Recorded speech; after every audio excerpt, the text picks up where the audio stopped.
Yolanda Mañán, y con ella nosotros hablaremos sobre oratoria de alto impacto y con la doctora Virgen Gómez para que toquemos el tema de la enfermedad de Kawasaki. Yolanda Mañán es directora ejecutiva de Yolanda Mañán Consultoría en Comunicación.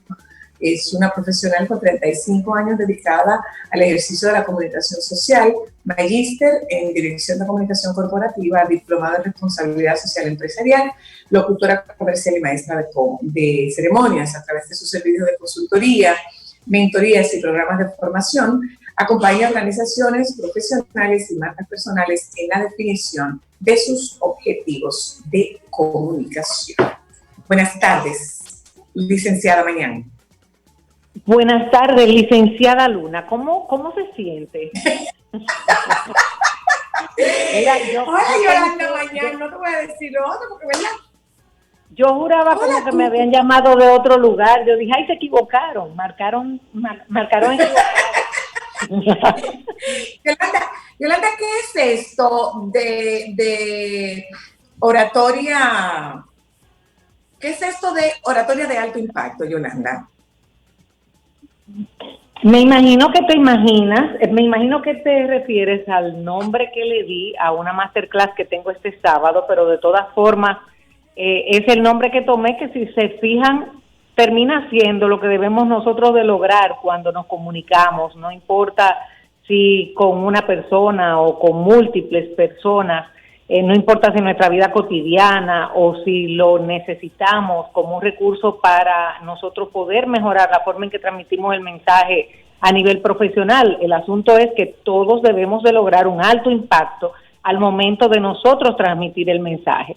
Pues efectivamente eso, asociando esa frase que me parece que realmente genera como una emoción al momento de que la escuchamos, creé el contenido de una masterclass este sábado, que la idea es que las personas, líderes, profesionales, en fin, todo aquel que esté interesado en mejorar sus técnicas para poder con habilidades hablar con su público, dirigirse eficazmente a sus audiencias, conectar con sus mensajes, pues que pueda disfrutar ese tiempo de 3 horas y media conmigo, o más bien yo con todos los participantes, porque la verdad es que la vamos a pasar muy bien.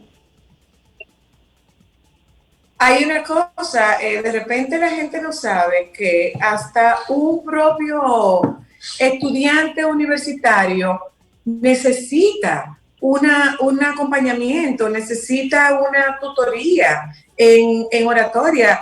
Le puede tocar, por ejemplo, que no sepa defender su tesis adecuadamente porque tiene miedo a hablar y a comunicarse.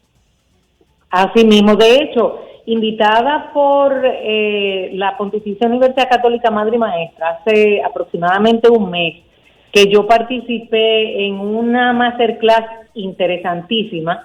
Nosotros la titulamos Oratoria de Alto Impacto, sustentación virtual, oral, virtual de alto impacto, porque ahora las sustentaciones de memorias, como le llaman en algunas instituciones académicas, o de tesis, como le llaman tradicionalmente, se están haciendo de manera virtual y atrapó desprevenido no solamente a los propios académicos, sino a los estudiantes, que ya de por sí van con cierta aprehensión a defender sus memorias, a defender su tesis. Imagínate cuando le toca además hacerlo de manera virtual, y fue un contenido sumamente interesante el que desarrollamos para el grupo de término de derecho y los que concursan, representan a la universidad en competencias, que también lo están haciendo de manera virtual. ¡Wow! ¡Qué interesante! ¿Qué tiene este contenido de esta masterclass, así a grosso modo, Yolanda? ¿De cuánto tiempo estamos hablando? 3 horas. 3 horas y media, con un descanso de 15 minutos, pero concebida de una forma que la gente se le va a pasar el tiempo volando, porque la verdad es que hoy en día las plataformas digitales, en este caso voy a trabajar con Zoom, le dan a uno muchísimas alternativas de no solamente estar exponiendo un tema, sino que realmente nosotros vamos a poder reflexionar, se harán autoevaluaciones, y a través de algunas actividades vamos a facilitar el dominio de esos temas.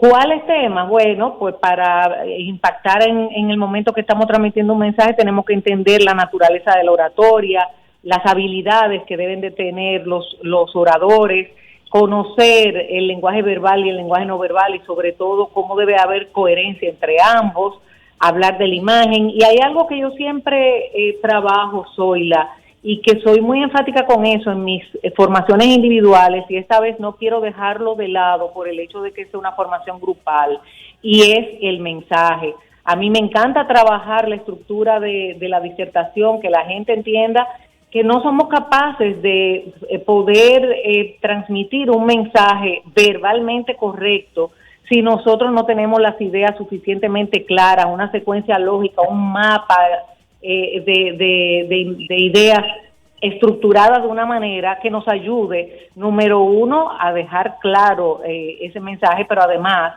eso también nos ayuda a controlar esas emociones. Así que todo ese contenido lo vamos a tener nosotros en esa masterclass. Pero mira, súper interesante, Yolanda. ¿Dónde se hace la inscripción y si tienes una limitación de cupo? Estoy trabajando con un cupo limitado porque precisamente quiero que no se limite a hacer una transmisión de mi mensaje, porque en ese caso haría un flaco servicio a lo que yo promuevo, yo estaría hablando. Si no hay retroalimentación, difícilmente hay una comunicación eficaz. Entonces el grupo no quiero que exceda a las 20 personas, estoy haciendo... pudiera ser alguna excepción, pero la verdad es que solamente me quedan disponibles muy pocos cupos. Es este sábado 25 de 9 a 12:30 y pudiera registrarse escribiendo para proveerle la información a info@yolandamanan.com. Yo les aseguro que va a ser chulísimo ese encuentro y esa experiencia, además de que en esa masterclass voy a sortear entre los asistentes al final 2 sesiones online individuales, o sea, una para cada persona de 1 hora para la evaluación personalizada y las recomendaciones a esas 2 personas. Así que nada, que además de todo tienen ese extra ahí en medio de la masterclass. Aquí entre tú y yo, que no se vaya a enterar absolutamente nada. Mi cariño yo solo apuesto a mucha gente, los cuartos lo apuesto a ti porque necesito ganar. Gracias, Zoila, la verdad que te lo agradezco y agradezco para la oportunidad. Que tengamos una idea, yo no doy clases de oratoria, no las doy porque estoy en otra cosa, y cuando a mí me hacen la solicitud o la recomendación, me piden la recomendación de una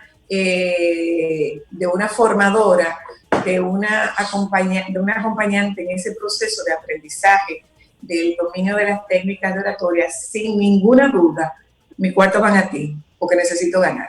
Un beso, Yolanda.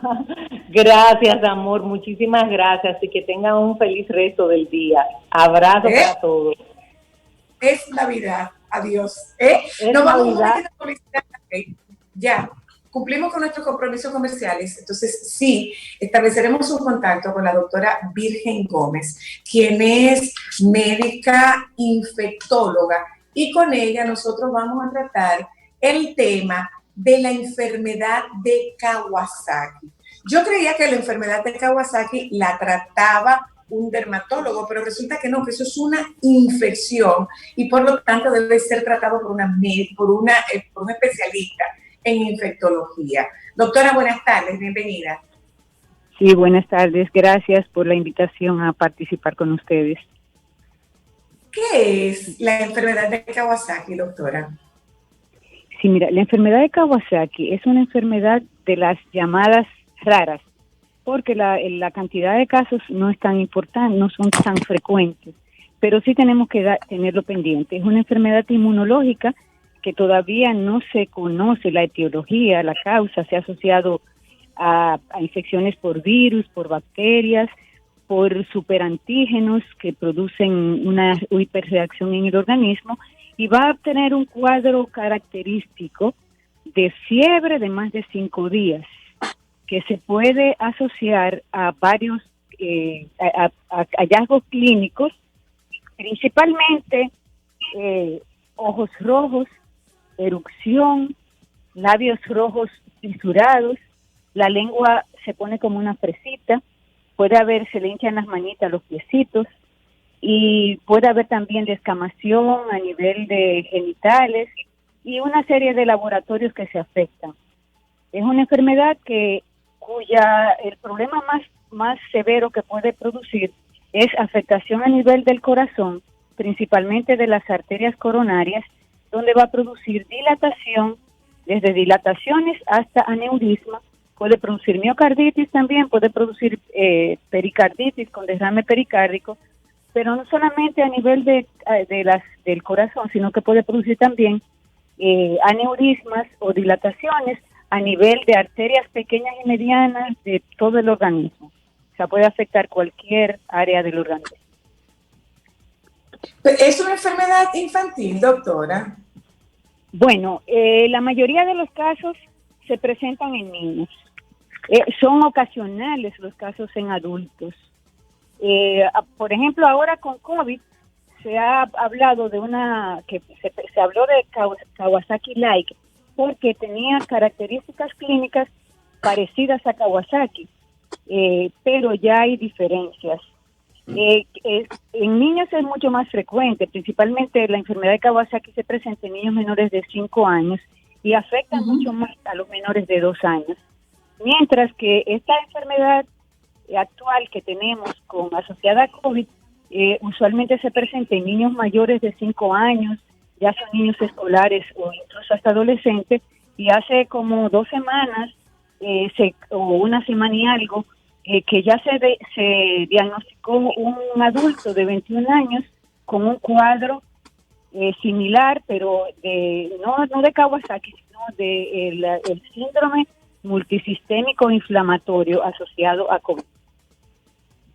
¿Con qué puede confundirse, doctora? ¿Con qué podría confundirse?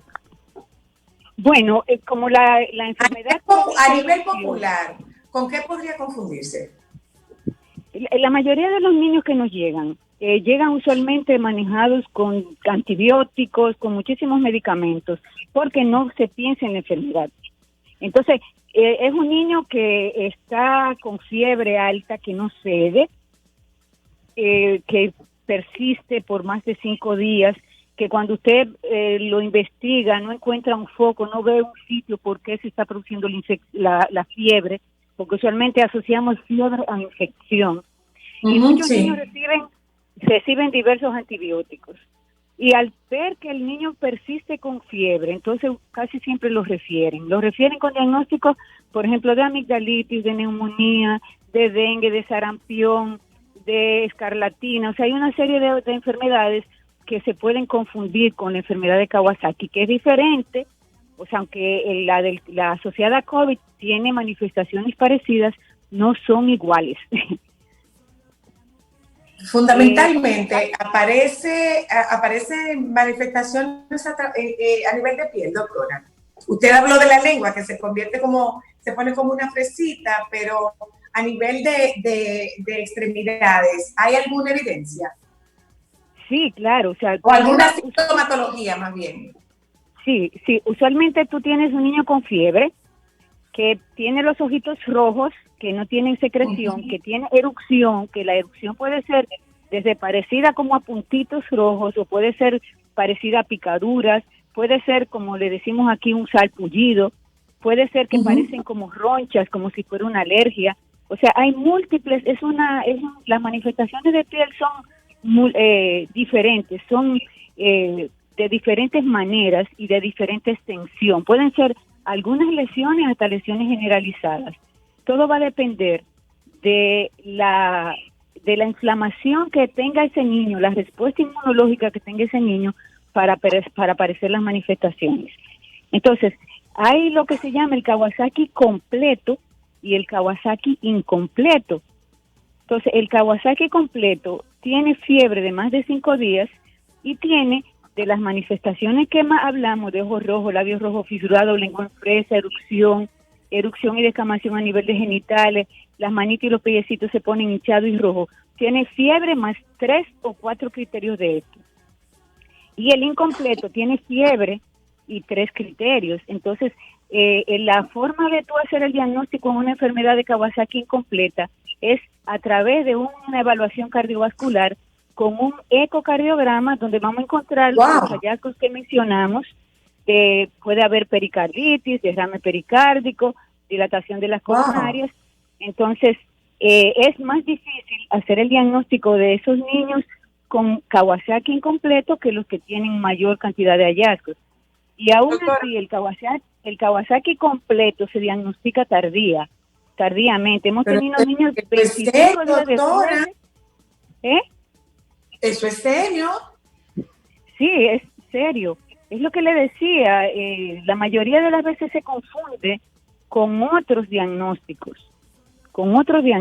Si no pensamos en la enfermedad, no vamos a diagnosticar. Doctora, una pregunta. Y en el caso de, por ejemplo, de la lengua en forma de fresa, que cuando uno ve las fotografías es bastante impactante, luego de que cursa la infección, ¿eso vuelve a la normalidad o puede dejar secuelas? No deja secuelas. Las secuelas que deja el Kawasaki es a nivel cardíaco. A nivel de las arterias, de arterias pequeñas y medianas. Pero la más frecuente son las dilataciones coronarias y los aneurismas. Entonces, la lengua al principio no es como una fresita. La lengua al inicio de la enfermedad, tú la ves con una capa blanca, se pone blanca como si tuviera secreciones o sucia, como la ve la gente, y después eso se va cayendo, esa capa blanca, entonces se pone así como la fresita. Pero eso tú lo vas a ver 4 o 5 días después, porque al inicio lo vas a ver en la lengua así, cubierta de una capa blanca. Una lengua como saburral, vamos a llamar. ¿El tratamiento es ambulatorio, requiere hospitalización, seguimiento? ¿Podría repetirse el mismo cuadro con tiempo de diferencia o se da una sola vez y no repite más? Mira, la enfermedad es una enfermedad que es severa. Si tú la dejas evolucionar, el niño puede quedar con lesiones coronarias severas que puede incluso morir en la parte aguda de la enfermedad por un infarto agudo del miocardio o por cualquier taponamiento de las arterias coronarias. Entonces, el tratamiento es ingresado. Hay medicamentos específicos para el manejo, que son la inmunoglobulina endovenosa y se usa la aspirina. Hay niños que no responden a la inmunoglobulina con una dosis, hay que poner 2 dosis. Y otros no responden a dosis, hay que poner esteroide. Y otros no responden a esa y hay que seguir utilizando medicamentos de otras generaciones. Entonces, hay una cosa, doctor. Una cosa que es, sin lugar a dudas, si no el más, uno de los peores adversarios que tienen ustedes, y es en esta costumbre nuestra de la automedicación. Y si ve algún tipo de, por ejemplo, eso que usted refiere de la lengua, que tiene sapito y le limpian la boca con miel de rosa, por mencionarle algo. Si tiene una erupción, le dan un baño con avena o con maicena para refrescarlo. Entonces, es un enemigo que tienen ustedes, es un adversario considerable, mientras tanto la enfermedad va evolucionando. Sí, entonces, como les decía, el tratamiento tiene que ser ingresado.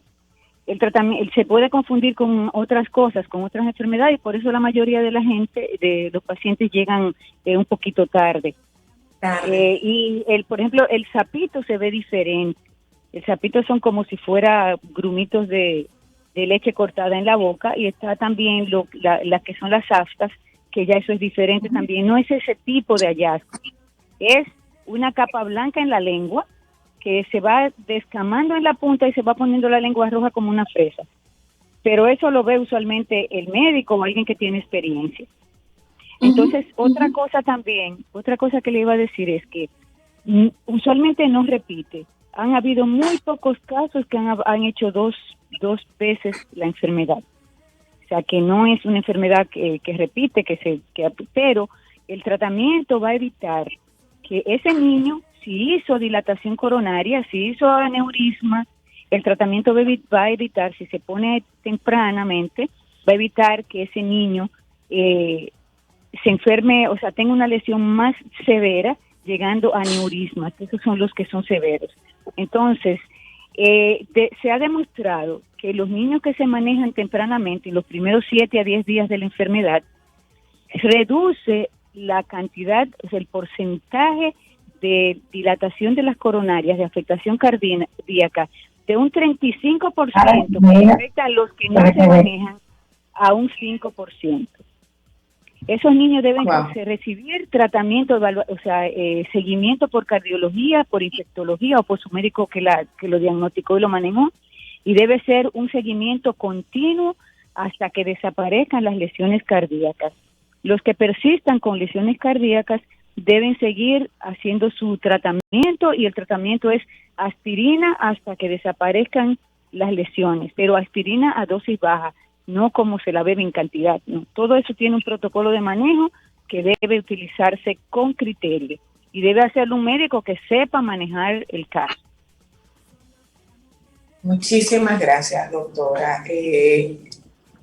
Antes de despedirla, me gustaría saber si tenemos muchos casos o si los casos que tenemos deben llamarnos la atención, doctora. Bueno, ahora mismo nosotros tenemos, yo he manejado ya cerca de 80 y tantos casos, pero ya en tiempo de... Sí, pero no ahora mismo, sino desde que comenzamos a manejar casos de Kawasaki, porque la mayoría se diagnostican tarde, llegan ya fuera del tiempo de administración de los medicamentos usuales. Pero ahora, con el COVID, que recuerden que se llamó la atención desde Italia, primero, después del Reino Unido, después Estados Unidos, Brasil, ya República Dominicana tuvo el primer caso de, ya no se llama enfermedad de Kawasaki Light en COVID, sino síndrome inflamatorio multisistémico.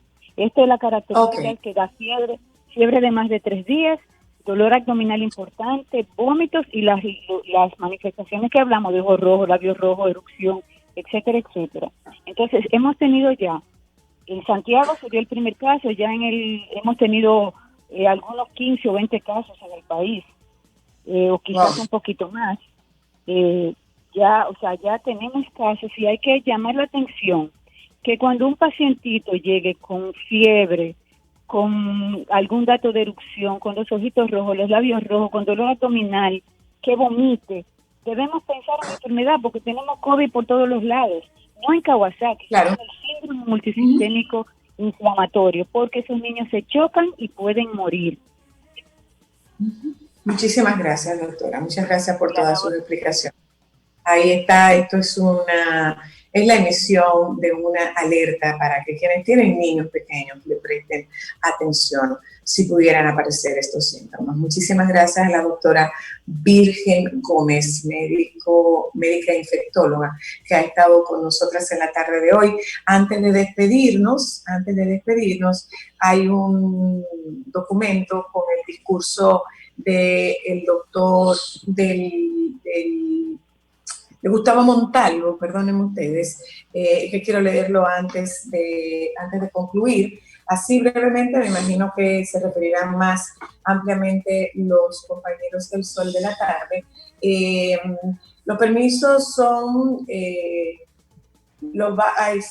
siguen válidos los permisos de salvoconducto emitidos recientemente, que deben portarse físicamente y mostrarse en original junto a un documento de identidad personal. El transporte de mercancía y combustible tiene libre tránsito sin necesidad de permisos. Como medida adicional, los restaurantes pueden seguir operando en modalidad de entrega a domicilio y recogida, y también dar servicio en espacios abiertos como terrazas. En las áreas interiores, operar con las puertas y ventanas abiertas, manteniendo siempre 2 metros de distancia entre cada mesa. En cuanto a colmados y lugares de expendio de bebidas alcohólicas, no podrán abrir mesas para el público, por lo que toda la venta debe ser únicamente para llevar. Asimismo, deben cerrar nuevamente los gimnasios por tratarse de espacios cerrados y además porque el uso de mascarillas no es recomendado mientras se hace ejercicio. Por su parte, las galleras continúan prohibidas. Los parques públicos permanecerán abiertos para que la población pueda ejercitarse al aire libre y con ventilación natural, aunque siempre guardando estrictamente el debido distanciamiento con los demás. Los servicios religiosos continuarán autorizados como hasta ahora, manteniendo las normas de higiene y distanciamiento social. Se limita el uso del transporte público y privado. 60% de su capacidad para minibuses y autobuses, tanto urbanos e interurbanos, trenes y el teleférico. Insistimos asimismo en la obligatoriedad de llevar mascarillas en las calles, en lugares públicos y en el espacio de trabajo, así como en la necesidad de seguir extremando la precaución con el lavado de manos e higienización de superficies. Hasta nuevo aviso, quedan cerrados los balnearios y piscinas públicas, aunque sí estará permitido el acceso a playas, respetando las medidas de distanciamiento. El sector público permanecerá operando todos sus servicios de manera ordenada y en horario de servicio regular con el personal necesario. El resto del personal laborará bajo la modalidad de teletrabajo. Por su parte, las fronteras terrestres del país continuarán cerradas, excepto para el transporte de mercancía. Nuestros compañeros del Sol de la Tarde de seguro estarán dando más seguimiento a esta que es la noticia de este momento. Nos juntamos con ustedes mañana. Por favor, quédense con los compañeros del Sol de la Tarde. Que no se olviden de disfrutar la tarde. Hasta mañana.